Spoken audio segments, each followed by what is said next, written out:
മുഖാമുഖത്തിൻ്റെ ഇടയിൽ വന്ന് സംവാദങ്ങൾക്ക് വെല്ലുവിളിക്കുന്ന ചില കാഴ്ചകളുണ്ട്. ഞാൻ എൻ്റെ പ്രദേശത്ത് നിന്ന്, എൻ്റെ നാട്ടിൽ നടന്ന ഒരു മുഖാമുഖത്തിൽ നിന്ന് ആ ഒരു കാഴ്ച ആരംഭിക്കുകയാണ്. അവിടെ വന്ന സംവാദത്തിനുള്ള വെല്ലുവിളി മുട്ടടിച്ച് ആദർശത്തിൻ്റെ ത്രാണി നഷ്ടപ്പെട്ട് എല്ലാം പോയി, ജിന്നിനെ പോയി നിലവിളിച്ച് എന്തോ കുഴഞ്ഞു വീണതായിരിക്കും എന്നാണ് ചിലരുടെയെങ്കിലും മനസ്സിൽ ചിന്തിക്കാനുള്ള സാധ്യത. എന്താണ് ആ വേദിയിൽ നിന്ന് വന്ന ഉത്തരമെന്നത് നിങ്ങൾ കേട്ടോളൂ. നമ്മൾ ഈ രൂപത്തിലുള്ള പരസ്പരം ഒരു പരിപാടി കൊണ്ട് കൂടുതൽ ഉപകാരമുണ്ടാകുമെന്ന് എനിക്ക് തോന്നുന്നില്ല. കാരണം ആരും മുന്നോട്ട് വരുന്നില്ലല്ലോ. ഇവിടെയുള്ള വെട്ടത്തൂരിലുള്ള സുന്നികളോട് അത് നിങ്ങൾക്ക് എവിടെ നിന്നും കൊണ്ടുവരാം. നിങ്ങളെ കമ്മിറ്റിയിൽ ഏത് പ്രദേശത്തുള്ള ആരാണെങ്കിലും ശരി, ഈ പ്രദേശത്തുള്ള ആളുകളോ എവിടുത്തെ ആളുകളാണെങ്കിലും ഫേസ് ടു ഫേസ് ഒരു സദസ്സിൽ 2 സ്റ്റേജ് കെട്ടി അല്ലെങ്കിൽ ഒരു സ്ഥാപനത്തിൽ ഏതെങ്കിലും ഒരു റൂമിൽ വെട്ടത്തൂരിൽ വെച്ച് ഇങ്ങനെ ഒരു ഫേസ് ടു ഫേസ് മുഖാമുഖം നടത്താൻ നിങ്ങൾ തയ്യാറുണ്ടോ? 100% തയ്യാർ, 100% തയ്യാർ, 100% തയ്യാർ. ഒരു സംശയമില്ല. ഒരു ഒന്ന് രണ്ട് ഡിമാൻഡ് ഉണ്ട്. നാട്ടിലൊക്കെ കേട്ടോളി. നാട്ടിലൊക്കെ നിങ്ങൾ ഏറ്റെടുക്കണത് ഞങ്ങൾ തയ്യാറായി പ്രഖ്യാപിച്ചു, നിങ്ങൾ ഏറ്റെടുക്കണം. ഇനി പിന്നെ പോകാൻ സമ്മതിക്കരുത്. 1-2 ഡിമാൻഡ് ഉണ്ട്. 2 സ്റ്റേജ് അല്ല, ഒറ്റ സ്റ്റേജ്. ഏറുകയാണെങ്കിൽ എല്ലാവർക്കും ഉള്ളൂ. അത് ഒറ്റ സ്റ്റേജ്. 2 സ്റ്റേജ് ആയ ഏറ് ഒരു ഭാഗത്തേക്ക് മാത്രമാവും. അപ്പൊ ഒറ്റ സ്റ്റേജിൽ വരട്ടെ. രണ്ടാമത് ഞങ്ങളുടെ ആഗ്രഹം ഇവിടെ പ്രസംഗിച്ച അലവി സഖാഫിനെ കിട്ടണം എന്നാണ്. അയാൾ ഇപ്പം അധികം വരാറില്ല. പണ്ട് മണ്ണാർക്കാട് വന്ന് പോയിട്ട് പിന്നെ അയാൾ വല്ലപ്പുഴയിൽ വന്നു. അവിടെ അയാൾ പ്രഖ്യാപിച്ചു എല്ലാം മൗലിദും ശരിയല്ല, അങ്ങനെ ഞങ്ങളാരും വിചാരിക്കണ്ട, വിശ്വസിക്കണ്ട എന്ന് പ്രഖ്യാപിച്ച് മുതൽ പോയി. അതിനുശേഷം ഇന്നേ വരെ നിങ്ങൾ ഈ പറഞ്ഞ രൂപത്തിൽ അലവി സഖാഫിനെ കണ്ടിട്ടില്ല. എന്നാൽ ഞങ്ങളൊക്കെ അൽഹംദുലില്ലാ ഇക്കഴിഞ്ഞ മാസം പോലും അങ്ങനെ ഇരുന്ന് സംവാദം നടത്താൻ പങ്കെടുക്കാൻ തൗഫീഖ് കിട്ടിയ മനുഷ്യന്മാരാണ്. ജനുവരി 24-ാം തീയതി, ഒരു മാസം കഴിഞ്ഞിട്ടില്ല. അതിനു മുമ്പും ഒരുപാട് വേദികളിൽ പല മുസ്ലിയാക്കന്മാരുമായിട്ട് ആ നിലയ്ക്ക് ഇരിക്കാൻ അൽഹംദുലില്ലാ തൗഫീഖ് ചെയ്തു സ്വീകരിക്കുമാറാവട്ടെ. അലവി സഖാഫി നമ്മൾ കണ്ടിട്ടില്ല.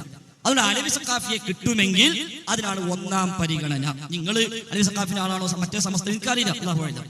ഏതായാലും ആ നിലയ്ക്കുള്ള ആളുകൾ, മുമ്പിൽ നിൽക്കുന്ന ആളുകൾ വരട്ടെ. എന്നിട്ട് ഇൻഷാ അല്ലാഹ് നമുക്ക് റൂമൊന്നും വേണ്ട. നമുക്ക് ഈ നാട്ടിലേക്കൊക്കെ കേൾക്കാൻ പറ്റണം.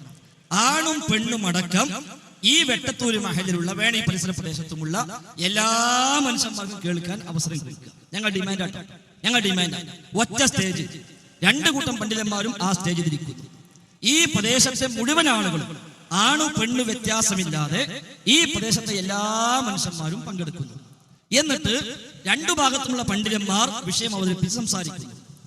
ശേഷം ആ കൂടിയ ആളുകളിൽ ആർക്കെങ്കിലും ഈ 2 വിഭാഗം പണ്ഡിതന്മാരിൽ ആരോ ഓക്കെ. ഇനി അടുത്തത് അവിടുന്ന് ഒരു 8 കിലോമീറ്റർ ഇപ്പുറത്ത് പട്ടിക്കാട് ഹമീദ് ഫൈസിയെ സംവാദത്തിന് വെല്ലുവിളി ഏറ്റെടുത്തുകൊണ്ടും അദ്ദേഹത്തെ വെല്ലുവിളിച്ചുകൊണ്ടും നടത്തിയ സംസാരത്തിന്റെ ഭാഗം. എന്നിട്ട് മൂപ്പര് വെല്ലുവിളി എന്താ? മുജാഹിദ് പ്രസ്ഥാനം ആകെ പൊളിഞ്ഞു, പാപ്പരായി, കംപ്ലീറ്റ് കഴിഞ്ഞു. ഇനി മുജാഹിദ് പ്രസ്ഥാനത്തിന് ഞങ്ങളുമായിട്ട് ഒരു സംവാദത്തിന് ധൈര്യം ഉണ്ടാവൂലാന്ന. ഹമീദ് ഫൈസി മറക്കാൻ പാടില്ല. ഞങ്ങൾക്ക്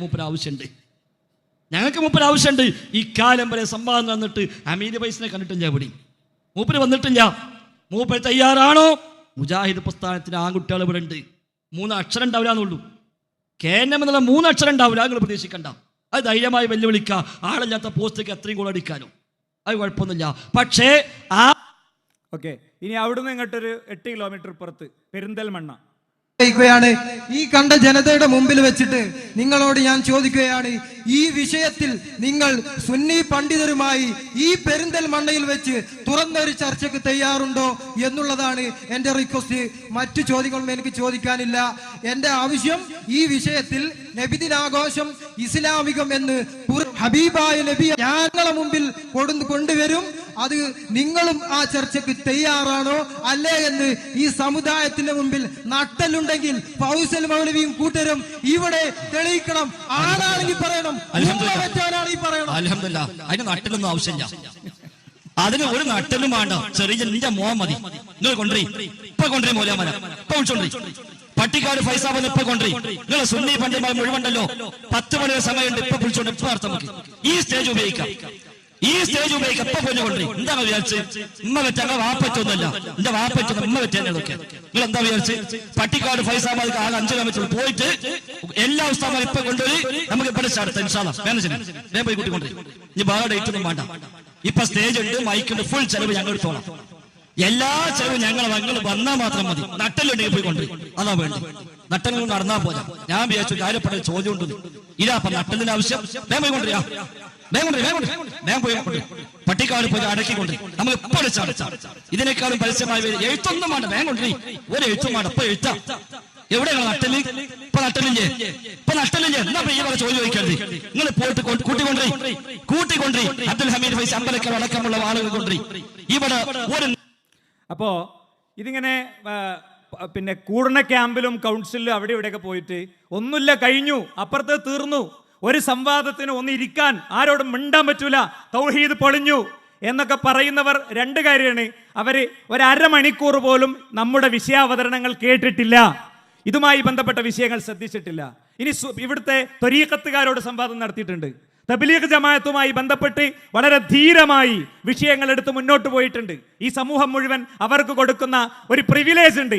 ആ പ്രിവിലേജുകൾക്ക് മധ്യത്തിലൂടെ അവരുടെ ഉള്ളിലെ ആശയങ്ങളെ ശക്തമായി കൈകാര്യം ചെയ്ത് മുന്നോട്ട് പോകുന്നുണ്ട്. ഇനി ഇതാ കണ്ണൂരിൽ ഈ 16-ാം തീയതി പ്രൊഫൈസിന്റെ തൊട്ട് മുമ്പത്തെ 1-ാം ദിവസം 16-ാം തീയതി നമ്മൾ ഓപ്പൺ ഡിബേറ്റ്, യുക്തിവാദികൾക്കും നിരീശ്വരവാദികൾക്കും അവസരം കൊടുത്തുകൊണ്ടുള്ള ഒരു പുതിയ മൂവ്മെന്റിന് തുടക്കം കുറിക്കുകയാണ്. ഏത് വിഭാഗത്തെ, ഏത് ജനവിഭാഗങ്ങളെയാണ് അഭിമുഖീകരിക്കാത്തത്? പോകട്ടെ, ഇപ്പോ നമ്മളിവിടെ കൈകാര്യം ചെയ്തുകൊണ്ടിരിക്കുന്ന വിഷയം എന്താ? ഒരു ഘട്ടത്തിൽ മുജാഹിദ് പ്രസ്ഥാനത്തിലെ പിളർപ്പിന്റെ ശേഷം സംവാദത്തിനുണ്ടോ എന്ന് തുടർച്ചയായി ചോദിച്ചുകൊണ്ടിരുന്നപ്പോ വളരെ ശക്തമായി ഏറ്റെടുത്തുകൊണ്ട് കടപ്പുറത്ത് നിന്ന് ഫൈസൽ മൗലവി അന്ന് നടത്തിയ സംസാരം നമുക്ക് കേൾക്കാം. വ്യക്തമായ നാടുനീള വ്യാപകമായ പ്രചാരണങ്ങൾ വന്നു. ആയത്ത് വ്യാഖ്യാനിച്ചുവെന്ന് പറഞ്ഞുകൊണ്ട് ഫ്ലക്സ് ബോർഡുകളും ഫോട്ടോസ്റ്റാറ്റ് കോപ്പികളുമായി പലരും പോയി അവർ അവാർഡ് പോലും പ്രഖ്യാപിച്ചു. പക്ഷേ കോഴിച്ചൽ സംവാദത്തിന്റെ മാസങ്ങൾ മുമ്പേ തന്നെ നാം തുടങ്ങി വെച്ച മുഖാമുഖം എന്ന ആദർശ പ്രബോധന വീതിയിൽ എത്ര വേദികളിൽ ഈ ആയത്ത് നമ്മൾ ഉന്നയിച്ചു. ഡോക്ടർ ഉസ്മാൻ സാഹിബിന്റെ പുസ്തകത്തിൽ ഈ ആയത്ത് നൽകിയ വ്യാഖ്യാനങ്ങൾ നമ്മൾ വായിച്ചു. ഖുർആൻ വ്യാഖ്യാതാക്കൾ തങ്ങളുടെ തഫ്സീറുകൾ ഉദ്ധരിച്ച ഇതുമായി ബന്ധപ്പെട്ട വിശദീകരണങ്ങൾ നാം ഒരുപാട് വേദിയിൽ വിശദീകരിച്ചു. എന്നിട്ട് അവിടെയൊന്നും പറയാത്ത ചില പുതിയ നയങ്ങളുമായി തന്ത്രങ്ങളുമായി കടന്നു വന്ന് ദുർവ്യാഖ്യാനിച്ചുവെന്ന് പറയുന്ന ആളുകൾ, അവരോട് സൂചിപ്പിക്കാനുള്ളത് ആയത്ത് ദുർവ്യാഖ്യാനിച്ചുവെന്നാണോ കൃത്യമായി തെളിയിച്ചാൽ ഇനിയും അത് ഏറ്റുപറയാൻ, അത് തിരുത്താൻ തയ്യാറാണ്. പക്ഷേ യൗമുൽ ഖിയാമ സാധ്യമല്ല.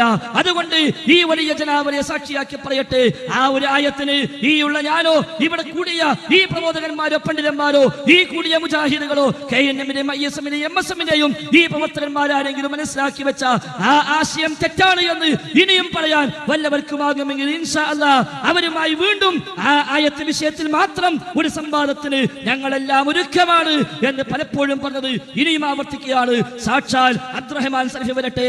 കാരണം അതിനിടയിൽ പിന്നെ വരാൻ വേറെ ആളില്ലല്ലോ. ആകെയുള്ളത് നാസർ സുല്ലമിയായിരുന്നു, അതും കഴിഞ്ഞു. പിന്നെയുള്ള ഹനീഫ് കായക്കൊടിയോ പിന്നെയുള്ള ഹംസബാക്കവിയോ അത് ഹനീഫ് കായക്കൊടിക്ക്. ഓക്കെ, ഇനി അബ്ദുറഹ്മാൻ സലഫി അദ്ദേഹം വ്യക്തിപരമായി ഈ വെല്ലുവിളിക്കുന്നുണ്ട്. ആ വെല്ലുവിളി നിങ്ങളൊന്ന് കേട്ടോളൂ.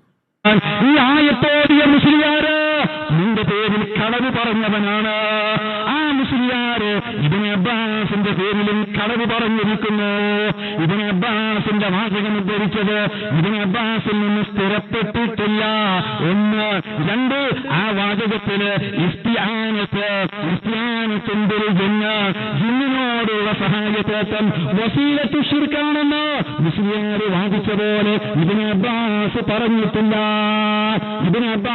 പറഞ്ഞിട്ടില്ല. എന്റെ മുമ്പിലേക്ക് വരാൻ ധൈര്യമുണ്ടോ? ഉണ്ടെങ്കിൽ കൊണ്ടുവാ എന്ന് ഞാൻ വെല്ലുവിളിക്കുമ്പോൾ സുഖമില്ലാതെ കിടന്നപ്പോ വിളിച്ചു എന്ന് നാളെ പറയണ്ട. ഇന്നലെ ആക്രോശിച്ചത് കൊണ്ടാണ് ഞാൻ ഇന്നത് പറയുന്നത്. ഓക്കെ, അപ്പൊ ഇതിന് ശേഷമാണ് കടപ്പുറത്ത് ഫൈസൽ മൗലവി വെല്ലുവിളി ഏറ്റെടുക്കുന്നത്. ഞാൻ ആരെയും ഒന്നും കുത്തി നോവിക്കാനോ അല്ലെങ്കിൽ ആദർശപരമായ അജണ്ടകൾക്കപ്പുറത്ത് വ്യക്തികളിലേക്ക് പോകാനോ ഒന്നും ഉദ്ദേശിക്കുന്നില്ല. ഇങ്ങനെ വെല്ലുവിളിച്ചവരൊക്കെ എവിടെയെന്ന് ചോദിക്കാനും യഥാർത്ഥത്തിൽ ഉദ്ദേശിക്കുന്നില്ല. എന്നാൽ നമ്മൾ മനസ്സിലാക്കേണ്ട ഒരു കാര്യം, ഫൈസൽ മൗലവി വ്യക്തിപരമായി ഇത് ഏറ്റെടുത്തതോടുകൂടെ അദ്ദേഹം പറഞ്ഞു, എന്നെ വിളിക്കണ്ട, ഞാനോ അല്ലെങ്കിൽ സംഘടനയോ ഒക്കെ നിങ്ങൾ കേട്ടാൽ മതി. മുജാഹിദുകൾക്ക് അറിയാം ഞാനോ എന്നുള്ളതിന്റെ അർത്ഥം. ഞാൻ ആരെയും ദ്രോഹിക്കാനും ഉപദ്രവിക്കാനും വിശദീകരിക്കാനും ഉദ്ദേശിക്കാത്തതുകൊണ്ട് പറയണില്ല. നിങ്ങൾ പിന്നെ അദ്ദേഹം പറഞ്ഞൊന്ന് കേട്ടു നോക്ക്. ഈ പറഞ്ഞ 4-ൽ ഒരാൾ നിർബന്ധമാണ്. അതിന്റെ കൂടെ വേറെ ആരെങ്കിലും 1-ഓ 2-ഓ ആള് ഉണ്ടാവാം. ഞാൻ അതല്ലെങ്കിൽ സംഘടന നിശ്ചയിക്കുന്ന ഏതെങ്കിലും ഒരാളോ ആയിരിക്കും അതുപോലെ ഈ വ്യവസ്ഥ നിശ്ചയിക്കാനും സംവാദം നടത്താനും ഉണ്ടാവുക. അതല്ലാതെ സലഫി തയ്യാറുണ്ടോ, സലഫി തയ്യാറുണ്ടോ, സലഫി തയ്യാറുണ്ടോ എന്ന് അവിടെ വിളിച്ച് ഇവിടെ വിളിച്ച് അപ്പുറത്ത് വിളിച്ച് ഇപ്പുറത്ത് വിളിച്ച് കണ്ടോ തയ്യാറില്ല എന്ന് പറഞ്ഞ് നടക്കണ്ട. ഒരു പക്ഷെ എന്നെ അപ്പൊ അദ്ദേഹം തയ്യാറുണ്ട് എന്ന് പറഞ്ഞതുകൊണ്ട് കൂടിയാണ് അദ്ദേഹത്തോട് തയ്യാറുണ്ടോ, ഉണ്ടെങ്കിൽ വന്നോളൂ, ഇങ്ങനെയാണ് ഞങ്ങൾക്ക് കിട്ടേണ്ടത് എന്ന് പറഞ്ഞത്. പെട്ടെന്ന് എന്ത് ചെയ്തു എന്ന് വെച്ചാൽ പതിയെ ഇത് വേറെ ഒരാൾ വന്ന് ഏറ്റെടുക്കുകയാണ്. സെലഫിനൊന്നും ഇതിക്ക് ആവശ്യമില്ല. സെലഫിന് ആവശ്യമില്ലാത്തതിന്റെ കാരണം എന്താ? മലപ്പുറത്തൊരു ലോക്കൽ ഫുട്ബോൾ ടീമിനോട് ബ്രസീൽ ടീം ഒരിക്കലും കളിക്കലില്ല എന്നാണ് അദ്ദേഹത്തിന്റെ ന്യായം. അദ്ദേഹം പറയട്ടെ. നിങ്ങൾ ആലോചിച്ച് നോക്കൂ, ഇവിടുത്തെ ഒരു സാധാ ടീമും ബ്രസീലിന്റെ ടീമും തമ്മിലുള്ള ഒരു ഫുട്ബോൾ എന്ന് പറഞ്ഞാൽ നിങ്ങൾക്ക് ആലോചിക്കാൻ കഴിയുമോ? മലപ്പുറക്കാരുടെ കളിയാണല്ലോ. ഇവിടുത്തെ ഒരു ലോക്കൽ ടീം, ഒരു സെവൻസ് ക്ലബ്ബ്, അതേപോലെ ബ്രസീലിന്റെ ദേശീയ ടീമും തമ്മിലുള്ള കളി എന്ന് പറഞ്ഞാൽ കാണാൻ തന്നെ ആരും പോവില്ല. കാരണം എന്താ? അതൊരു കാണേണ്ട കളിയാവില്ല. അതുകൊണ്ട് അബ്ദുറഹ്മാൻ സലഫി അവിടെ നിൽക്കട്ടെ. അബ്ദുറഹ്മാൻ സലഫി അവിടെ നിൽക്കട്ടെ. മൂപ്പരെ പറ്റൂല. കാരണം എന്താ? ബ്രസീലിന്റെ ടീമും ഒരു സാധാ മലപ്പുറത്തെ ലോക്കൽ ടീമും തമ്മിൽ കളിക്കാൻ ആരും പോകുമെന്നാ. ഓർക്ക് ഇപ്പൊ ഇതൊക്കെ ഒരു ഫുട്ബോളാ. ഓർക്ക് ഇതൊക്കെ ഫുട്ബോളാ. ഓർക്ക് ഇത് അത്ര കണ്ടിട്ടുള്ളൂ. ഇതൊരു കളി. ഇതാ ഞങ്ങൾ പറഞ്ഞ അബ്ദുറഹ്മാൻ സലഫിനെ കളിയാണ് പറഞ്ഞത്. അപ്പൊ ഇങ്ങനെ മൂപ്പര് കളിക്കുക വെച്ച് വേണ്ട. ഞങ്ങൾ ബ്രസീൽ ടീമിനെ മൊത്തം വിളിച്ചിട്ടില്ല. ബ്രസീൽ ടീമിന് കാക്കല്ലേ, ആ കാക്കാനെ വിളിച്ചത്. ആ കാക്കാനെ വിളിച്ചത്. ബ്രസീൽ ടീം മൊത്തം വരണ്ട. ആ കാക്കണ്ടോ കളിക്കാണെന്ന് ചോദിക്കണത്. എന്തൊരു പേടി. എന്നിട്ട് ഓല് പറഞ്ഞതോ കാക്ക മാത്രം പോരാ, ബ്രസീൽ ടീം മൊത്തം വേണമെന്നാ.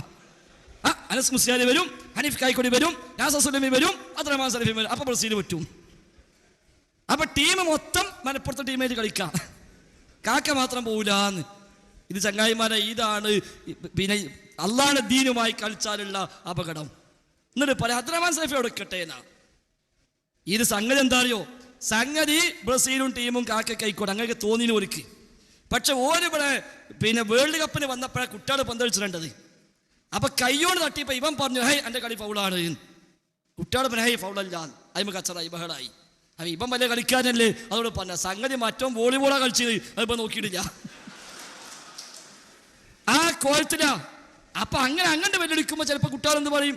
അങ്ങോട്ട് വരി, കളിന്റെ മര്യാദ നമ്മൾ നോക്കുക, കളിന്റെ നിയമം എന്താ നമ്മൾ നോക്കുക.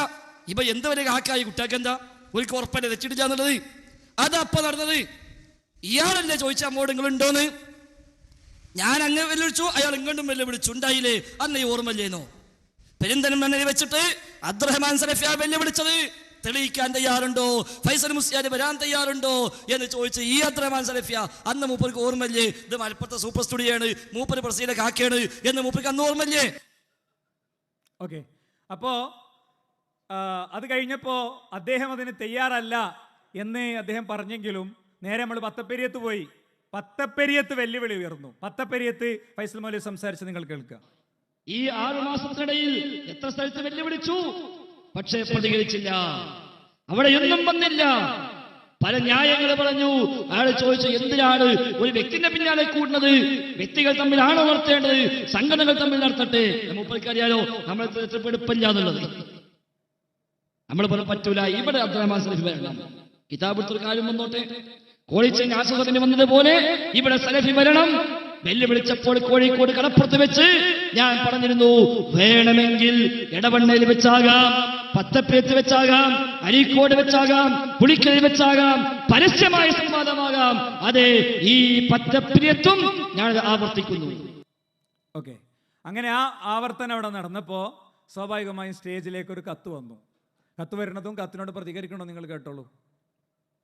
ചോദിച്ചോക്കിണ്ടോന്ന് ചോദിച്ചു. ഇപ്പൊ മൂപ്പർക്ക് എന്താ? ഇപ്പൊ മൂപ്പർക്ക് എന്താ ഉണ്ട്? പക്ഷേ വ്യവസ്ഥയിലാണ് സക്കറിയാസുരായും വരണം, PN വരണം, ഹുസൈൻ സലഫിയും വരണം, ഫൈസൽ മുസ്ലിയാരും വന്നോട്ടെ. ഇവിടുന്ന് ആരാ വേണ്ടി മൂപ്പർ നിശ്ചയിക്കുക, അവിടുന്ന് ആരാ വേണ്ടി അതുപോലെ നിശ്ചയിക്കുക. അപ്പണി പറ്റൂല. ഞാനായത്ത് ദുർവ്യാഖ്യാനിച്ചോ ഇല്ലേന്നാണല്ലോ. ഞാനായത്ത് ദുർവ്യാഖ്യാനിച്ചോ ഇല്ലേന്നാണല്ലോ. അതിനത്ര വരണം. ഇപ്പതാ അൽഹംദുലില്ലാഹ് കത്തും കിട്ടിയിട്ടുണ്ട് ഇവിടുന്ന്. അപ്പൊ ഇൻഷാ അല്ലാഹ് നടക്കുന്ന പ്രതീക്ഷിക്കുക. പ്രിയപ്പെട്ട ഫൈസൽ മുസ്ലിയാർക്ക് അസ്സലാമു അലൈക്കും. സംവാദ താങ്കളുടെ വെല്ലുവിളി ഞങ്ങൾ സ്വീകരിച്ചിരിക്കുന്നു. അബ്ദുറഹ്മാൻ സലഫിയെ പങ്കെടുപ്പിക്കുവാൻ ഞങ്ങൾ ഒരുക്കമാണ്. അദ്ദേഹത്തെ സ്വദേശമായ പത്തപ്പേത്ത് വെച്ച് തന്നെ സംവാദത്തിന് ഞങ്ങൾ തയ്യാറാണ്. കഴിയുമെങ്കിൽ താങ്കൾക്ക് സൗകര്യപ്രദമായ 3 തീയതികൾ ഇവിടെ വെച്ച് തന്നെ പ്രഖ്യാപിക്കുക. സൗകര്യപ്രദമായ ദിവസം വ്യവസ്ഥ തയ്യാറാക്കി സംവാദം നടത്താവുന്നതാണ്. ആ അവസാന വാചകങ്ങൾ ഒഴിവാക്കി കളി, ബാക്കി ഒക്കെ റെഡി, ബാക്കിയെല്ലാം റെഡി. നാളെ വേണോ? നാളെ നടത്താം, കുഴപ്പമില്ല. നാളെ നടത്താം, മറ്റന്നാൾ നടത്താം. അതിനടുത്ത ദിവസം 3 ദിവസമായല്ലോ, 3 ദിവസമായല്ലോ, റെഡി. 3 ഡേറ്റ് കൂടി, ഒരു 3 ഡേറ്റ് കൂടി കൊടുക്കും.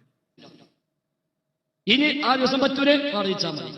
നാളെ 17-ാം തീയതി, 18-ാം തീയതി, 19-ാം തീയതി, 20-ാം തീയതി എനിക്ക് പ്രോഗ്രാം ഉണ്ട്. 21 വേണേ നമ്മൾ പറ്റും ചെയ്യും. 21 വേണമെങ്കിൽ പറ്റും. ഇനി അതൊന്നും അല്ലാത്ത ഡേറ്റ് ആണോ, ഒരു കുഴപ്പമില്ല, ഞങ്ങൾ പറഞ്ഞോളി, വെക്കാം. ഓക്കെ, ബാക്കി ഇനിയും ഒരുപാട് സ്റ്റെപ്പുകളുണ്ട്, ഞാൻ അതിലേക്ക് പോകണില്ല. ഇങ്ങനൊരു സംവാദം ഇവിടെ നടന്നിട്ടുണ്ട്. അനാം 128 സംബന്ധിച്ച് പിടിച്ചു കൊണ്ടുവന്ന് ഇരുത്തി നടത്തിയ ഒരു സംവാദമുണ്ട്. ആ സംവാദം ഇവിടെ പലതും പ്രസിദ്ധീകരിക്കാമോ എന്ന് ചോദിച്ചല്ലോ. ആ സംവാദം സംക്ഷിപ്തമായി എഴുതി തയ്യാറാക്കി ഒരു പുസ്തകമായി പ്രസിദ്ധീകരിക്കാമോ? അല്ലെങ്കിൽ നമുക്ക് എല്ലാ ശാഖകളിലും ഒന്നിച്ചിരുന്നതൊന്ന് കാണാൻ പറ്റുമോ?